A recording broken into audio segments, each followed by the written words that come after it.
The legislation of a country determines how people live, how they work, where they work, and sometimes even what they eat. Today on the show on Her Throne, we talk about legislation, all the processes that have to do with the law being made in Zimbabwe.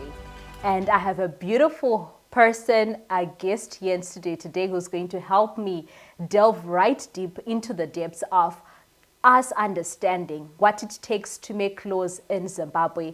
I am your host, Unika Intombiyengu Kombora. Let's dive right into the show. Welcoming you, Thando, to the show. Thank you for welcoming me. Can you please introduce yourself to the people out there that might not know who Thando Gwinji is? Thank you. As you're saying rightfully, I am Thando Gwinji. So I'm a youth leader. I'm a gender consultant, a gender champion, and I spend most of my time getting worried about what's going on around the country and ensuring that I amplify the voices of young people. I amplify women's voices so that we have an inclusive and better world. Wow. So, Thando, looking at today's topic, what can we say is legislation?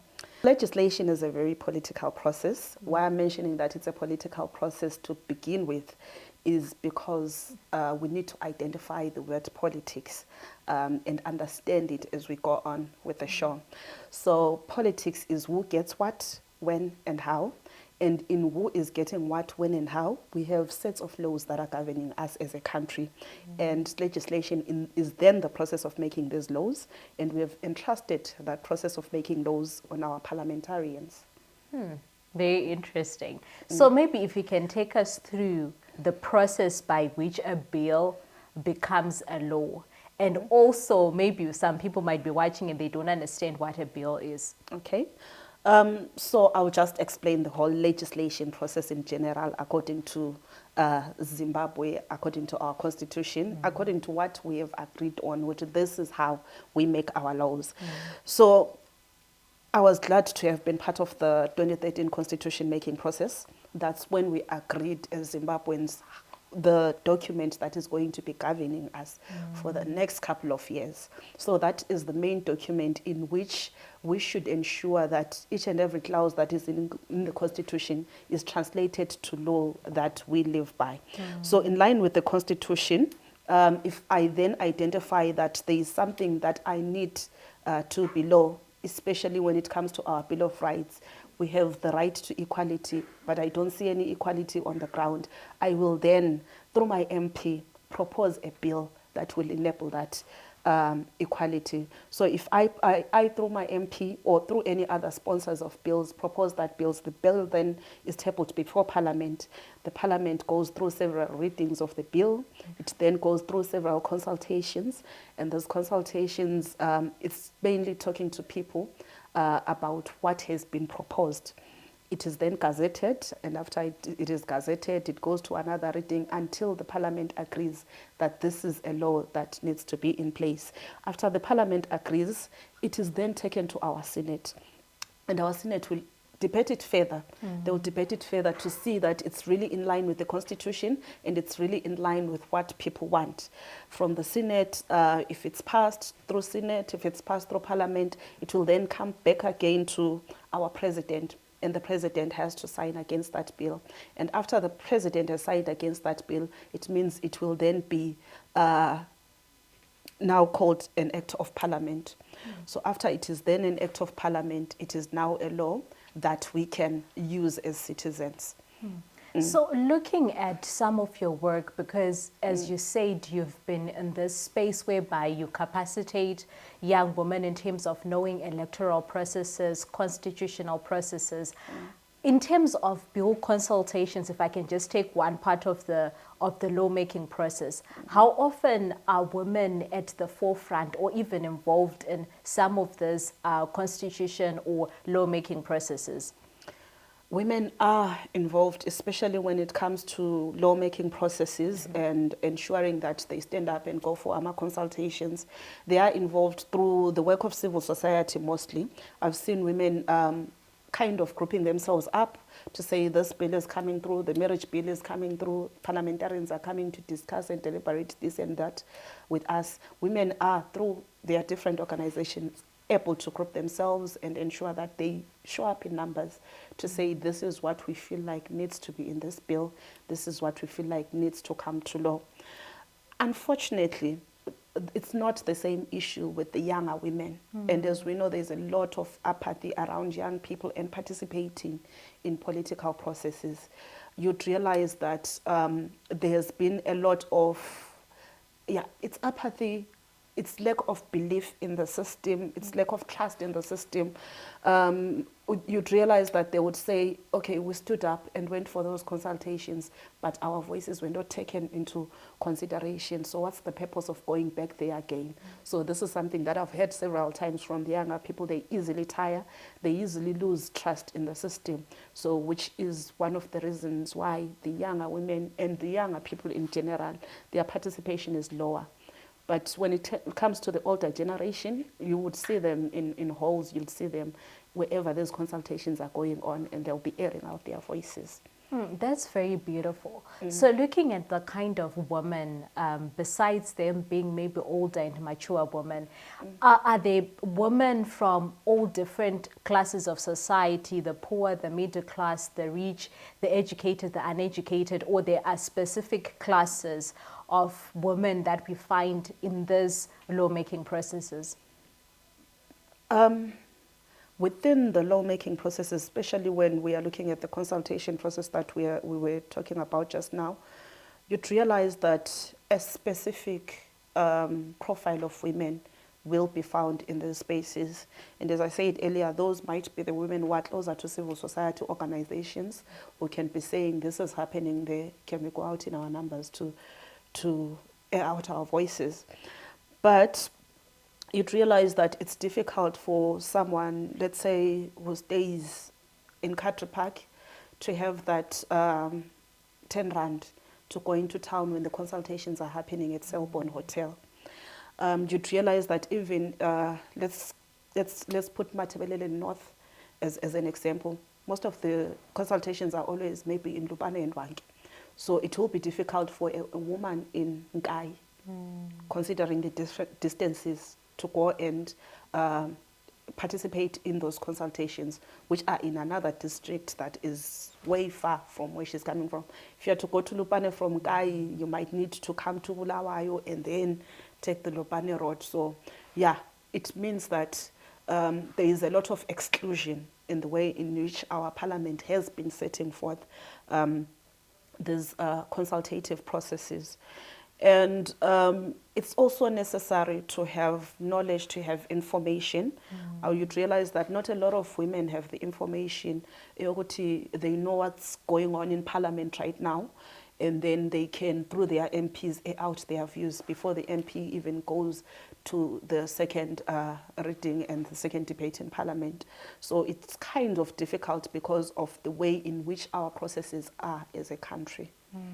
So looking at the coming in of the 2013 constitution, it also brought in a number of women in parliament through the women's quota system.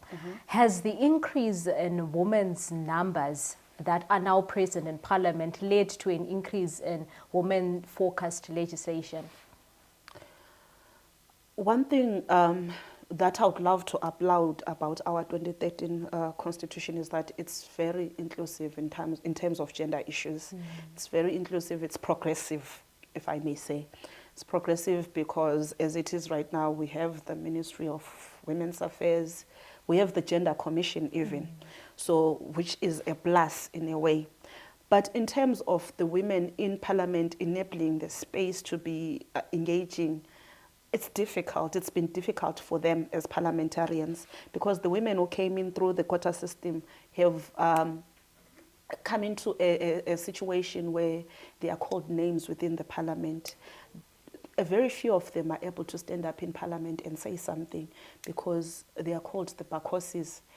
You are Bakosi, so which constituency are you representing? Asizwangani and things like that. So it's been difficult for them. And it's also been difficult because that space, the parliamentary the parliament space has proven to be hostile to women before. We've seen people being called names within that space in parliament, especially the young women. I've heard the name Wure being used in parliament.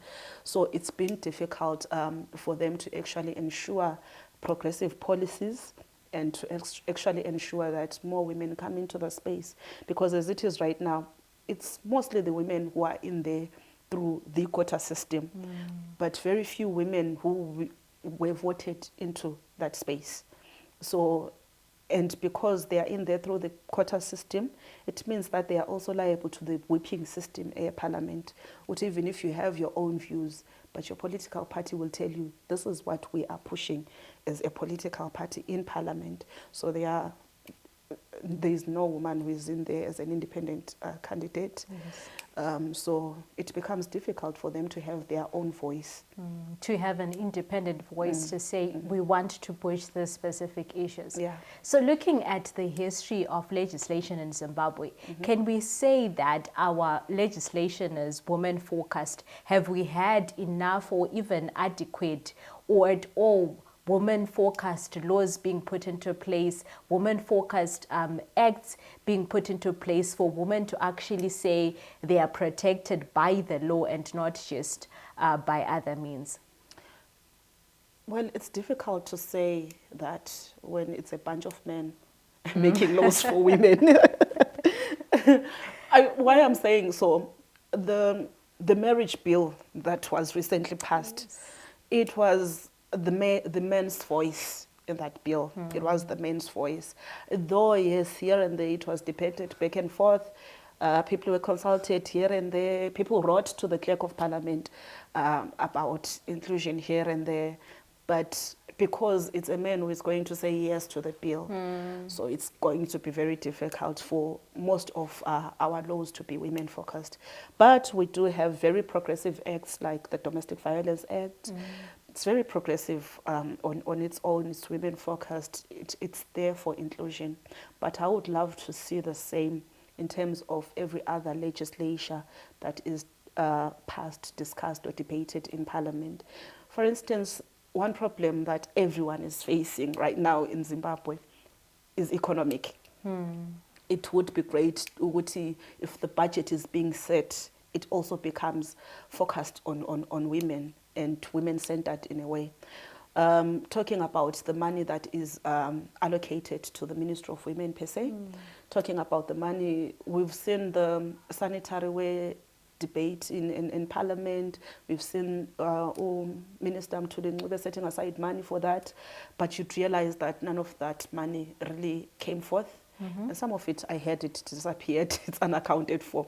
Yes. So that's not being gender sensitive, gender centered in terms of how we are making our laws. So laws are not just about us having them on paper. They're also about how we are then implementing them and ensuring that they speak to the needs of the people. Talking about the issue of sanitary pads, I'm very glad that you brought it forward, because there were articles that were being reported that there was 1.2 billion United States dollars missing, and that money was supposed to be for sanitary pads. Before that, women and women's rights organizations had campaigned to have sanitary pads coming in duty-free. And now looking at the fact that that money that is said to have disappeared is unaccounted for. And in this year's budget, the 2023 budget that was approved, looking at it again, when you look at the allocation of the women's ministry, and even especially, it was very funny when I was looking at the allocations of the commissions, and the Zimbabwe Gender Commission was actually one of the lowest commissions in terms of the money that was being put there. Is there really a seriousness when it comes to being gender sensitive, like in putting forward gender sensitive policies, in putting forward gender sensitive policies whereby women and young girls can actually feel safe and free to live in this Zimbabwe? There was a time, forgetting the specific year, I think it was 2018 or 2019, $0 were allocated to the Ministry of Women's Affairs. Zero, nothing at all. So that alone says a lot in terms of where we want to move forward to as a country. But if I might think about it very carefully, well, there are ministries such as the Ministry of Health, and the Ministry of Health has been very gender sensitive in the way in which it has been operating. So which means some of the needs of women, especially health-wise, are being catered for in a way. But there is need to be deliberate, there is a need to be specific. If we are saying we are pro women's development, we really need to walk the talk as a country.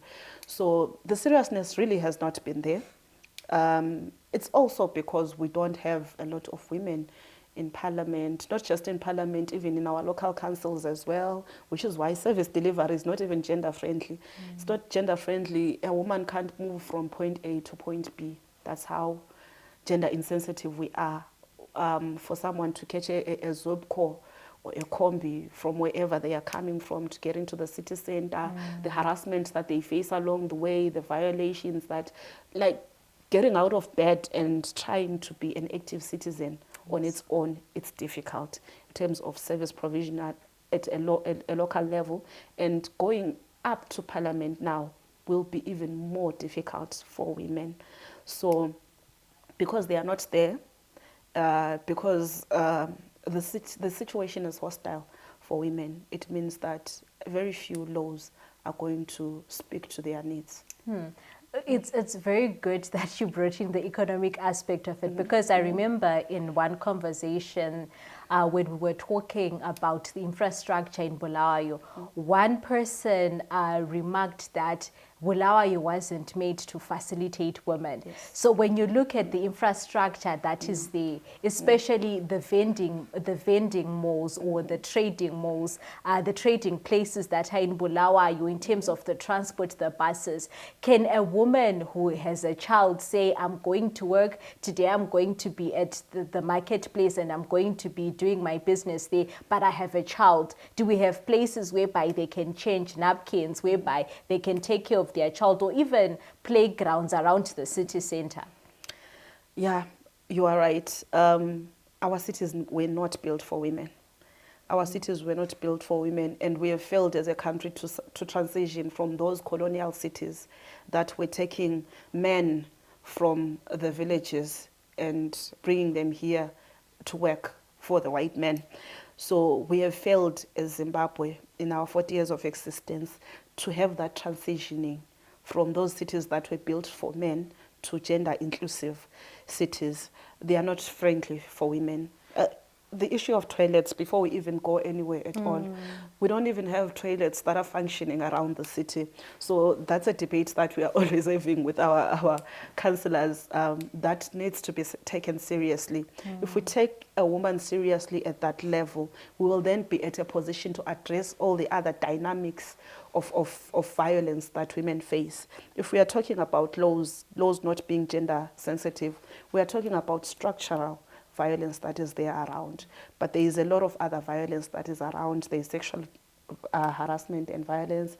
There is physical violence that people experience as well. So we need to address all these forms of violence concurrently.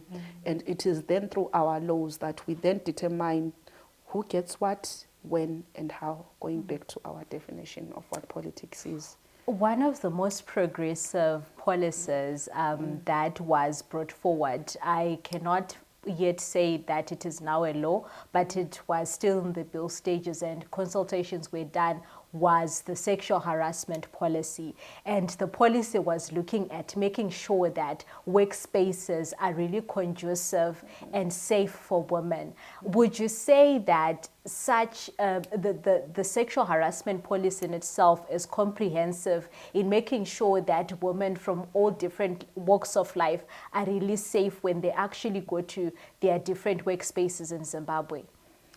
Right, thank you for bringing that one up. It reminds me that laws are not just laws at a national level. Laws are also laws in our different spaces where we are in. I did speak briefly about the laws that we might have in council. The council also needs to have that sexual harassment policy. Our universities need to have sexual harassment policies everywhere.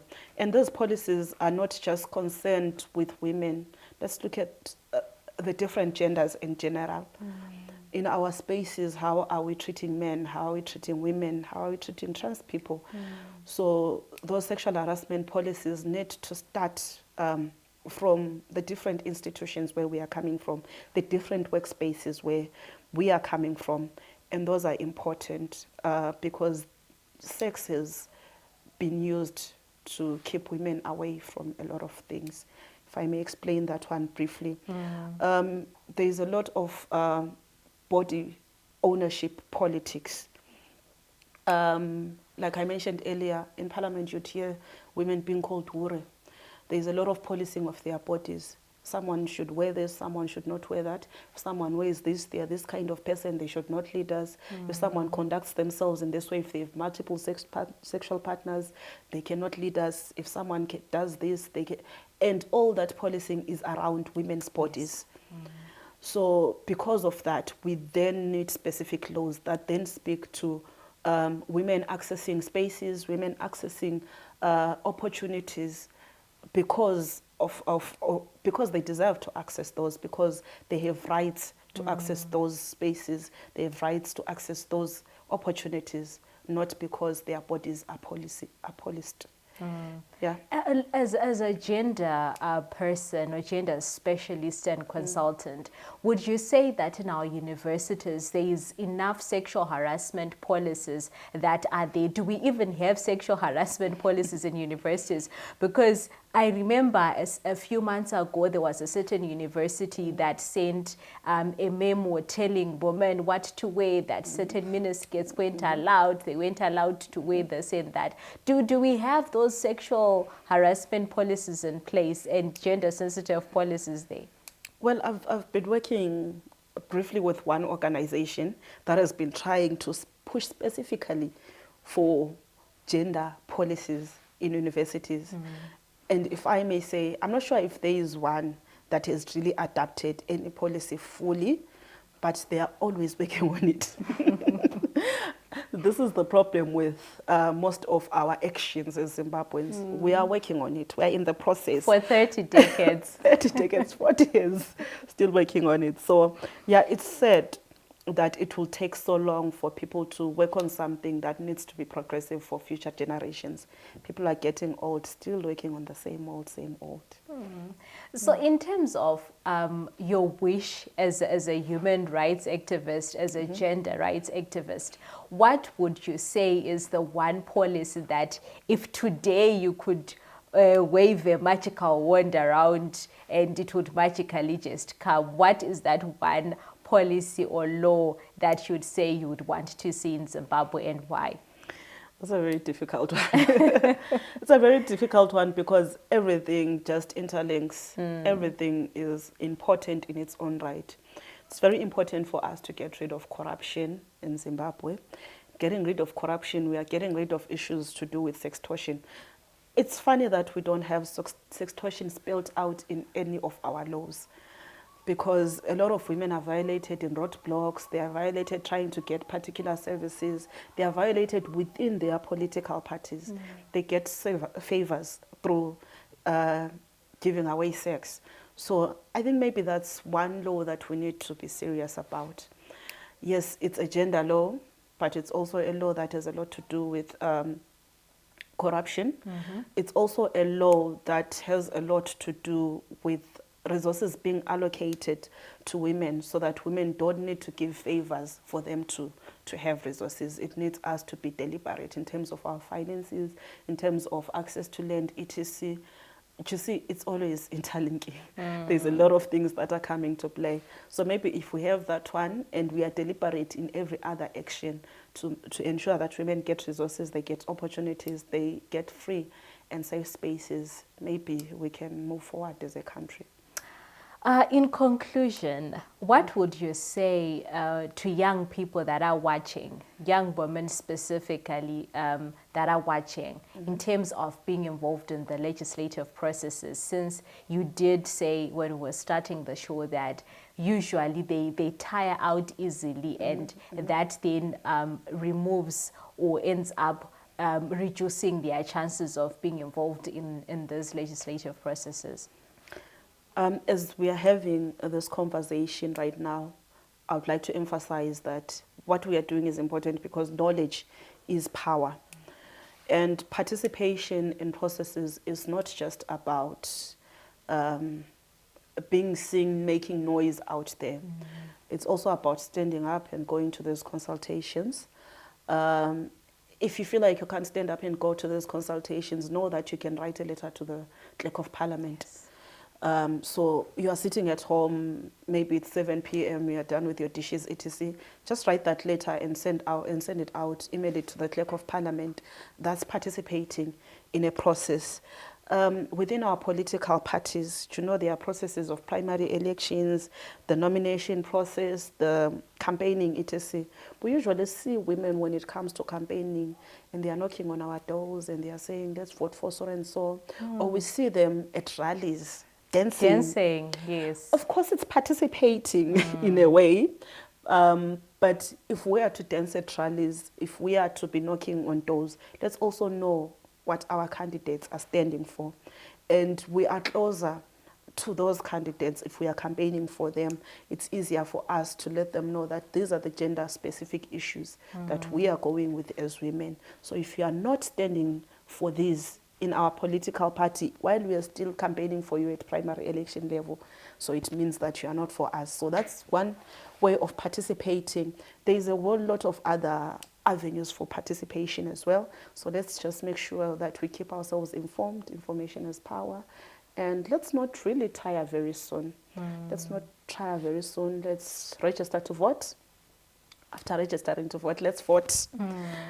And most importantly, let's aim to be voted for. Yes. Because, everyone is not ready to run for elections, which is worrying. Which is worrying.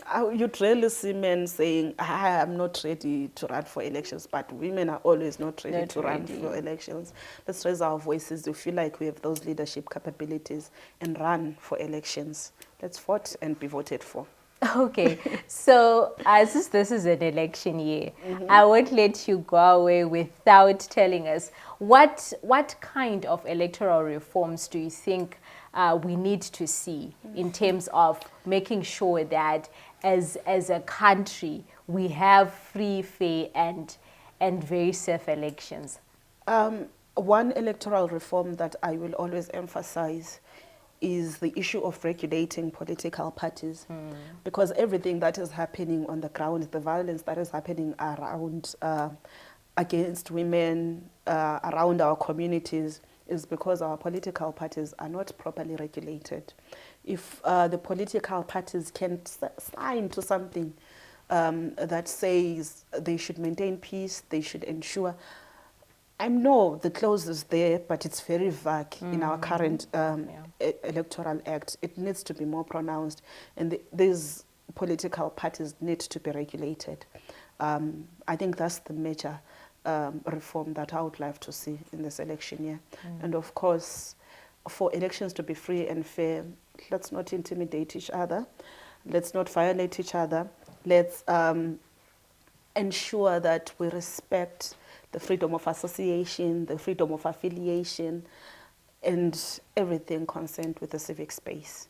Well, this has been a mouthful, and Thando, thank you very much for being here and being a true Kawekazi. She was just oozing out knowledge, wisdom, information. Thank you very much for making it to the interview. My pleasure. Thank you for having me.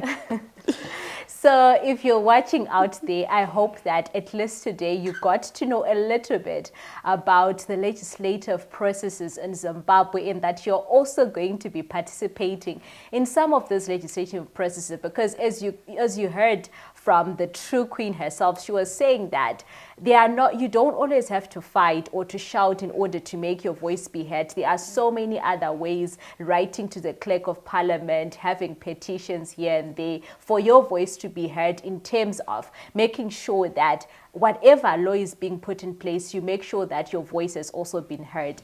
This has been your favorite host, Unika Intombi Kombora, thanking you once again for tuning into the show, hoping that you continue to follow me on your social media pages. I am Queen Unika on Twitter, on TikTok, and on Instagram. Let's see each other next week, Thursday at 10 a.m. Cheers.